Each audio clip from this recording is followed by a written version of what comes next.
ഷാർജയിൽ ജീവനൊടുക്കിയ വിഭജികയുടെയും മകളുടെയും മരണത്തിൽ കുടുംബം നൽകിയ ഹർജി ഹൈക്കോടതി തീർപ്പാക്കി. വിഭജികയുടെ മൃതദേഹം നാട്ടിൽ കൊണ്ടുവരാൻ ധാരണയായതായി കുടുംബം അറിയിച്ചു. കുട്ടിയുടെ മൃതദേഹം ഷാർജയിൽ സംസ്കരിക്കും.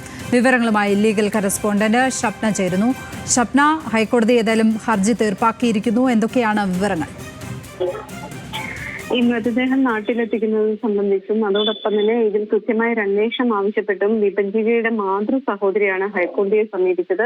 ഈ ഹർജി പരിഗണിച്ചാണ് കോടതി ഇന്നലെ വിഭജികയുടെ ഭർത്താവിനെ ഇതിൽ കക്ഷി ചേർക്കണം എന്നാവശ്യപ്പെട്ടത്. ഇന്നിപ്പോൾ കോടതി ഈ ഹർജി പരിഗണിക്കുമ്പോൾ കക്ഷികൾ തമ്മിൽ സമവായം ഉണ്ടാക്കി എന്ന് അഭിഭാഷകർ കോടതിയെ അറിയിച്ചു. വിഭജികയുടെ മൃതദേഹം നാട്ടിലെത്തിച്ച് അമ്മയ്ക്ക് കൈമാറാമെന്ന് ഭർത്താവ് നിതീഷ് സമ്മതിച്ചിരിക്കുന്നു.